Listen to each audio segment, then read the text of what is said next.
Jumpa lagi dengan saya, dosen Stikes Keselamatan Palu ya. Tetap di mata kuliah keperawatan dasar. Nah, kali ini masih di materi oksigenasi. Kita akan belajar SPO berikutnya, yaitu pengambilan spesimen sputum atau dahak untuk pemeriksaan. Jadi dibawa ke laboratorium untuk diperiksa dia punya spesimen sputumnya atau dahaknya tersebut. Nah, definisinya adalah mengambil bahan contoh untuk pemeriksaan laboratorium, khususnya dahak atau sputum. Kali ini kita akan belajar bagaimana caranya melalui SPO yang sudah disediakan. Nah, untuk tahap-tahapnya masih ada 5 tahap nih, yang seperti kemarin prainteraksi, ada interaksi, kemudian ada tahap kerja, terminasi, dan dokumentasi. Saya tidak akan ajar lagi seperti apa tahap prainteraksi, interaksi, terminasi. Hanya dokumentasi sedikit yang akan saya sampaikan. Yang paling saya tekankan adalah tahap kerjanya. Untuk tahap-tahap yang telah saya jelaskan tadi, yang tidak akan saya jelaskan di video kali ini, Anda bisa nonton pada video SPO yang pertama saya rilis. Nanti silahkan dicek ya, sehingga lebih paham. Oke, kita akan masuk di tahap kerja untuk SPO pengambilan spesimen khususnya sputum. Ada beberapa bahan dan alat yang kita perlukan. Ya, di sini ada yang perlu sarung tangan steril, sarung tangan bersih, kemudian tempat sputumnya harus steril ya, jadi tidak boleh dipegang oleh pasien apalagi disentuh bagian dalamnya. Kemudian ada tisu, ada label, kemudian ada formulir untuk permintaan laboratorium. Nanti kita akan juga butuh plastik untuk tempat spesimennya. Untuk labelnya nanti di label aja, boleh pakai spidol pada tempat spesimennya atau tempat sputumnya ya. Kemudian kita butuh lap untuk yang berisi desinfektan untuk mengelap jika nanti sputumnya ada yang keluar dari tempat atau botol spesimen tersebut. Oke, kita masuk di tahap kerja. Nah, pasien saya sama nih dengan yang nafas dalam, dengan yang batuk efektif, karena kita mengambil spesimen itu menggunakan 2 teknik tadi, nafas dalam dan batuk efektif, sehingga kita mendapatkan sputum atau spesimen yang dibutuhkan jumlahnya dan dibawa ke laboratorium. Oke, kita duduk Ibu Putri. Oke ya. Nah, kalau pasiennya sudah ada, jangan lupa yang pertama kita lakukan di tahap kerja pada SPO ini adalah menutup sampiran. Jadi kita jaga privasi pasien, kemudian kita mencuci tangan, ya, mencuci tangan dengan teknik 6 langkah, kemudian kita menggunakan sarung tangan. Oke. Nanti kalau ininya mencuci tangannya, mencuci tangan betul ya, sebanyak 6 langkah. Kemudian kita menggunakan sarung tangan nggak perlu steril, tapi sarung tangan yang bersih. Oke.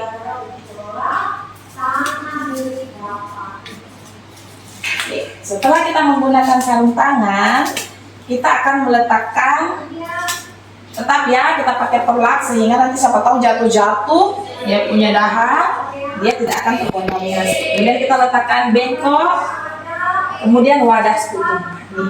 Kita buka memang, tetapi minta pasien jangan disentuh bagian dalamnya ya Bu. Jadi Ibu pegangnya di bengkoknya ini atau mangkoknya ya, seperti itu. Nanti kalau meludah atau membuang sputumnya, hasilnya langsung di dalam wadah ini. Oke. Kemudian minta klien untuk menyentuh, jangan minta tadi klien untuk menyentuh bagian dalam dari potnya ya. Minta klien untuk mengeluarkan sputum ke dalam penampung. Kita akan ulang-ulang sampai kita mendapatkan minimal 2 cc dan maksimalnya 10 cc ya. Jadi kira-kira aja ya. Kadang kalau di rumah sakit yang bagus ini udah ada cc-cc-nya di pinggir tempat sputumnya ya, tapi kalau tidak ada kita sudah tahu nih kira-kira 2 cc itu seperti apa sih gitu ya. Kemudian kita akan lanjutkan dengan mengambil sputumnya ya.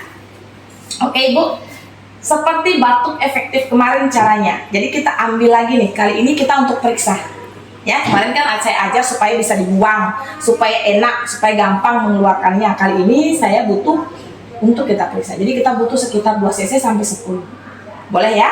Oke, coba kita lakukan seperti yang kemarin. Tarik nafas, kita tahan 1, 2, 3, hembuskan sampai maksimal sampai habis. Oke, satu kali lagi ya. 1, oke, 1, 2, 3, hembuskan sampai habis. Oke, batuk. Oke, kita ulang lagi 1 kali ya. sampai 2 kali batuknya ya, supaya bagus keluar spesimennya ya. Anggap sini nanti ada ya. Oke, langsung dibuang di botol sini. Oke, tarik nafas, tahan, 1, 2, 3, hembuskan. Tarik lagi nafas, 1, 2, 3, hembuskan. Batuk keluarkan. Oke, silahkan dibuang. Oke, ya. Setelah kita mendapatkan hasilnya, spesimennya, kemudian kita akan tutup botolnya, ya. Tutup penampung spesimen. Makanya kita pakai sarung tangan bersih nih, atau pakai sarung tangan supaya si pemeriksa tidak terkontaminasi. Kemudian kalau terdapat lendir atau sputum tadi, atau dia punya sekret ya, kita bersihkan dulu sebelum kita kirim. Kita bersihkan ya, kita buangnya di bengkok. Kemudian pasien juga diberikan tisu ya, diberikan tisu untuk membersihkan wajahnya. Kemudian buang di bengkok, buangnya di sini ya Bu. Oke. Kemudian jangan lupa kita berikan label.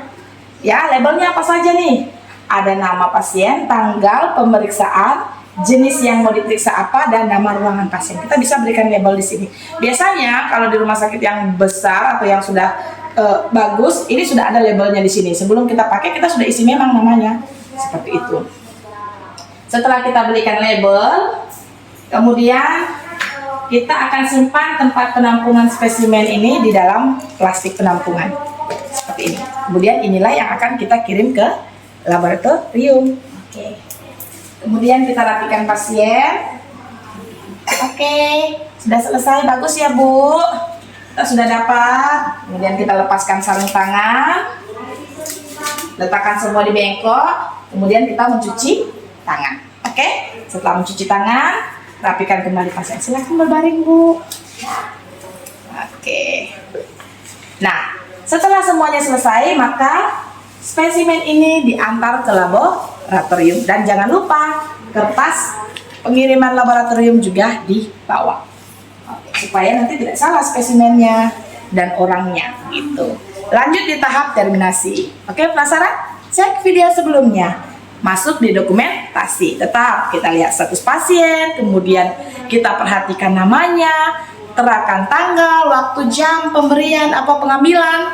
Kemudian tindakannya adalah pengambilan spesimen atau sputum untuk pemeriksaan laboratorium. Hasilnya, spesimen yang dihasilkan berapa cc, kemudian apakah spesimen itu sudah diantar. Jadi contohnya hasil sputum diambil sebanyak 10 cc dan telah diantar ke laboratorium untuk pemeriksaan. Kemudian jangan lupa terakan nama, misalnya Nilu Emilia, dan tanda tangan perawat pelaksana. Oke.